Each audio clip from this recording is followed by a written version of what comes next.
नमस्कार दोस्तों, आज के इस विशेष वीडियो में हम उस जटिल भू राजनीतिक परिदृश्य की पड़ताल करेंगे जिसमें भारत स्वयं को पा रहा है। प्रधानमंत्री नरेंद्र मोदी की हालिया विदेश यात्राएं, विशेषकर जापान और चीन की, इस बात का प्रमाण है कि भारत कैसे एक बहुध्रुवीय विश्व में अपने हितों की रक्षा के लिए मल्टी डायरेक्शनल बैलेंसिंग एक्ट यानी बहुदिशात्मक संतुलन साध रहा है। इस संतुलन की जरूरत क्यों पड़ी? इसका एक बड़ा कारण है डोनाल्ड ट्रंप के प्रशासन की नीतियां, जिसने भारत पर कई आर्थिक और कूटनीतिक दबाव बनाया गया है।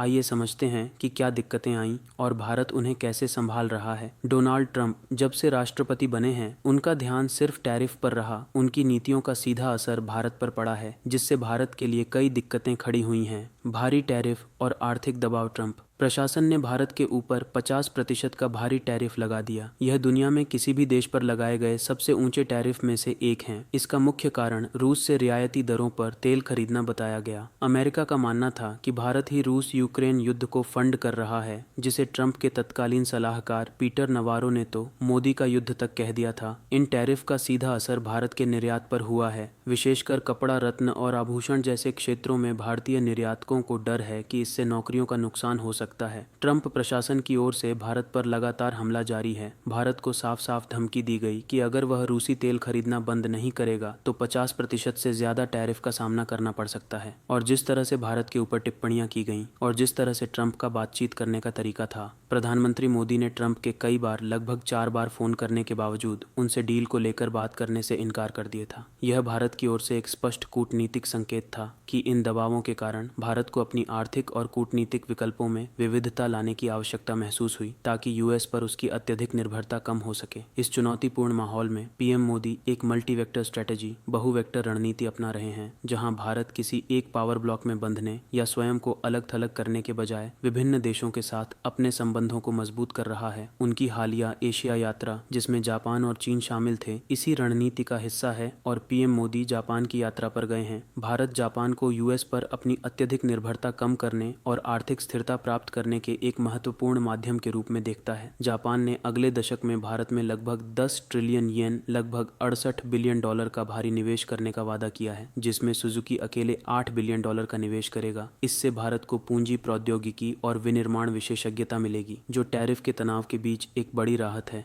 रक्षा और सुरक्षा पर पीएम मोदी और जापानी पीएम शिगेरू इशिबा के बीच भारत जापान सुरक्षा सहयोग ढांचे को अपग्रेड करने पर भी बातचीत हो सकती है। तकनीकी सहयोग, सेमीकंडक्टर, जहाज निर्माण, अंतरिक्ष सहयोग, गतिशीलता साझेदारी और आपूर्ति श्रृंखला, लचीलापन जैसे महत्वपूर्ण क्षेत्रों में सहयोग पर भी चर्चा हो सकता है। भारत और जापान दोनों ही क्वाड को सिर्फ एक सैन्य समूह के रूप में नहीं देखते। उनके लिए यह महत्वपूर्ण खनिजों, हाईटेक और सुरक्षित आपूर्ति श्रृंखलाओं पर केंद्रित है, जिससे चीन पर निर्भरता कम हो सके। जापान ने भी ट्रंप के दबावों के प्रति अपना असंतोष दिखाया है। ट्रंप द्वारा जापानी सामान पर 15% टैरिफ लगाने की शर्त पर अधिकांश मुनाफा अमेरिका को मिले जापान खुश नहीं था, और इसी के चलते जापान के व्यापार वार्ताकार ने अपनी यूएस यात्रा रद्द कर दी। यह भारत और जापान के बीच साझा चिंताओं को दर्शाता है। चीन के बीच हुए 2020 के गलवान संघर्ष के बाद भारत चीन संबंधों में तनाव था। ऐसे में यह संबंधों को रिसेट करने का कदम अप्रत्याशित था। पीएम मोदी की यह 7 साल में चीन की पहली यात्रा है। दोनों देशों ने उड़ानें फिर से शुरू करने, वीजा नियमों को आसान बनाने और व्यापार संबंधों को मजबूत करने पर ध्यान केंद्रित किया। चीन ने भारतीय कृषि और हाईटेक उद्योगों के लिए महत्वपूर्ण उर्वरक और दुर्लभ धातुओं पर लगे प्रतिबंधों को हटा दिया है, और भारत को यूएस टैरिफ के कारण नए व्यापार विकल्पों की तलाश है। चीन में पुतिन के साथ पीएम मोदी की मुलाकात को ट्रंप के टैरिफ के खिलाफ एकजुटता का एक भव्य प्रदर्शन माना जा रहा है। रूस चाहता है कि भारत रूसी तेल खरीदना जारी रखे। पश्चिमी देशों के दबाव के बावजूद यह भारत की ऊर्जा सुरक्षा के लिए महत्वपूर्ण है। हथियारों के सह उत्पादन, स्पेयर पार्ट्स और संयुक्त प्रौद्योगिकी में सहयोग को मजबूत किया जा रहा है।